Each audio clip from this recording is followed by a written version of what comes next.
Welcome to another blogging video, and this blogging video is all about where do I see blogging going in the next few years / is blogging dead? Okay, so first up, I think that this is such a perfect video for right now since we're going into the new year and it is a hot topic. I am very passionate about this topic, as with a lot of things blogging, but especially this one. And I think that it will lead to a lot of really good conversations, because the last time I talked about something like this, it caused quite the stir. First up, just a little background on me, a little credibility, so you're like, why the heck is this girl telling me anything, and why should I trust her? I started a blog 4 years ago called By Sophia Lee. It is now a 7-figure business. We have 6 employees. I'm in the office right now. I have some knowledge in what I'm talking about, and I'm very strategic with it. I'm not willy-nilly with it, so I kind of have a path on what I'm thinking for the blogging industry. Okay, let's get on to the actual topic. So when you start a blog or when you blog, it takes so much freaking time. So much time, so much more time than anyone thinks that it's going to take. And so a lot of people are like, is this actually worth it? And then there are people that are saying that blogging is dead, which I just will truly never understand. My first point is that blogging is never going to go away. It is our new world. It's our new magazine. It's a new way people get information. I know for me, I search every single thing on the internet, as do I think a lot of us do. If I need to know how long to cook a chicken for, I search it on the internet. Where is the best coffee shop in the area? I search it on the internet. You know, you are constantly throughout the day searching on the internet. When you search on social media, that is SEO and leads to a lot of bloggers. And so basically any time that you search something on the internet, you are going to a blogger's website or a website of sorts. And that's also why I say that people are like, I'm running out of ideas on what to blog about. And I'm kind of like, BS, there's no way that you can run out of ideas on what to talk about, because there are so many things that people are searching for. And I think that you can agree with me that people are going to continue using the internet as a search engine for probably our entire lifetime, or at least my entire lifetime. We are in the forefront of it. So a lot of people are like, it's coming to an end. I truly believe that we're just at the beginning of this. If you think from when the internet started, from when people actually, the normal everyday person, started using the internet, in the grand scheme of marketing and the world and how we get our information, it really hasn't been that long. It's probably been 20 years. And so if you think about it, think about newspapers, think about magazines. They've been around a whole lot longer than 20 years, and the people that got in the first 20 years are still carrying where it is today. Now is the time to get in, because we're still learning, we're still pledging the way. I think that blogging is majorly evolving, it is just with any marketing source, which is what your blog is. Your blog is a marketing engine that is constantly evolving with the newest thing and what's happening next. When bloggers get into issues, or when their blog stops growing, is when they stop evolving their best practices. So for us, literally every single year, and with every single algorithm change, we are constantly updating what we're doing so that we can continue ranking on Google, continue ranking on Pinterest, YouTube, still look cool and trustworthy. But if we did what we did when I first started in 2019, we would look completely out of date. So blogging is definitely not dead, but you need to continue to update your website, continue to make sure that it is things that people want to read. Basically, our goal on our website is, when you go to it, I don't want you to know an old post versus a brand new post. And I think that that is the key to making sure that your blog doesn't die. I also know, I feel like my mind's spewing in a million places with this, because it could really go all over. I also know from a social media perspective, and this is just as a user, because I just started my Instagram last year, so I'm still a baby in it basically. But for the Instagrammers that I followed back in 2012, 2013, 2014, when it first started, if they have not adapted or used their platform to start another business, you can kind of tell, they kind of fell off the face of the earth, which that sounds horrible, but it's true. And so for me, and this is what caused quite the stir when I said this last time, I don't want my career to be blogging. I don't want to be known as a blogger. When someone thinks of Sophie Zhang, I want them to think of a businesswoman, entrepreneur who started many businesses.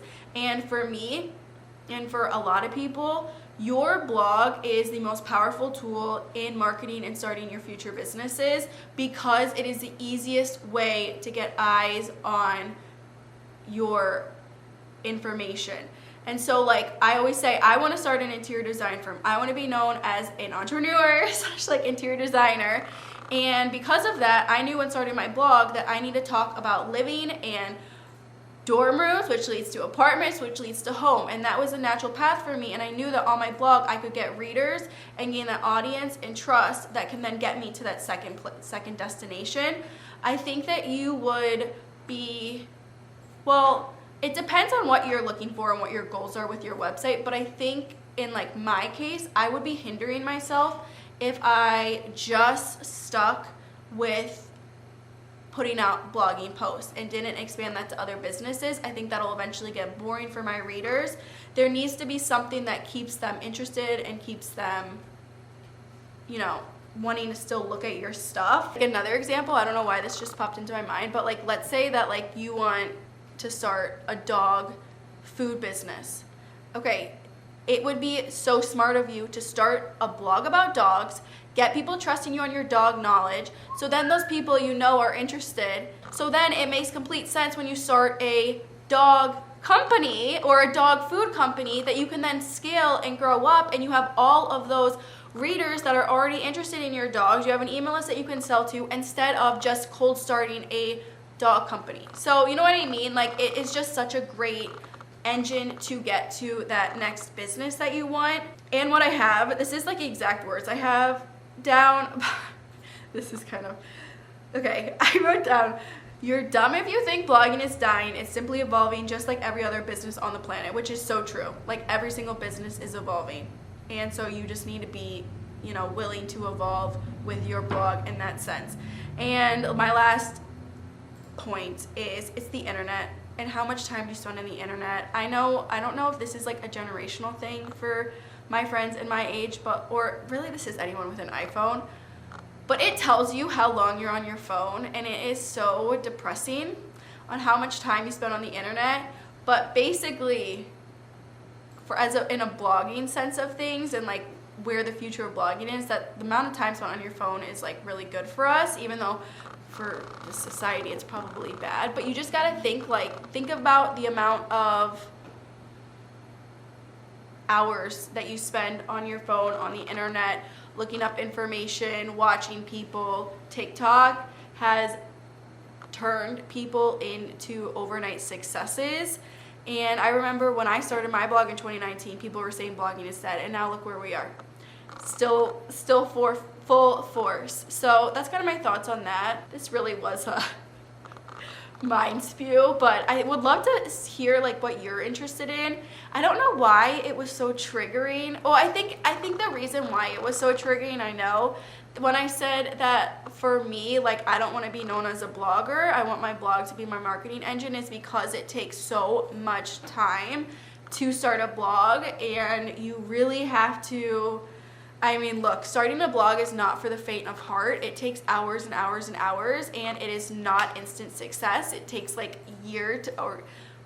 months to a year at least to like start gaining that traction, and that is not easy psychologically for the normal everyday person, but it really can change your entire life and lead you into multiple more businesses that can sustain you, and even a blog can sustain you. But like if you really want to grow your portfolio of businesses, I just don't understand why you wouldn't. Blogging just seems like the easiest way to do it for me, with the lowest amount of overhead and most amount of eyes that you can get on it. So that's my thoughts on that one. If you want to see more blogging videos, this was more of like just me talking, but I have like I have a lot of blogging videos that go through like the actual steps that I recommend doing, how to start a blog. If you go to bysophialee.com/blogging, I have a whole page that goes over like all my top blogging tips, exactly like step by step on how I started my blog. My blogging courses are linked there. It's Perfecting Blogging and Perfecting Pinterest. And those go through every single thing. I get so granular in those courses on how I implemented different strategies and basically just every single step that I do from a blogging side of things and then from a Pinterest side of things. We're writing an email course right now, and I know that those are super helpful. So, but we also have a ton of free resources if you don't want to spend money, which I totally understand. And all of these YouTube videos too. So, if you need more information on blogging, make sure to check that out on here or on the website. Follow me and subscribe at by Sophia Lee Blogging. I almost said my whole shebang that I do for my other videos. But I hope to see you next week.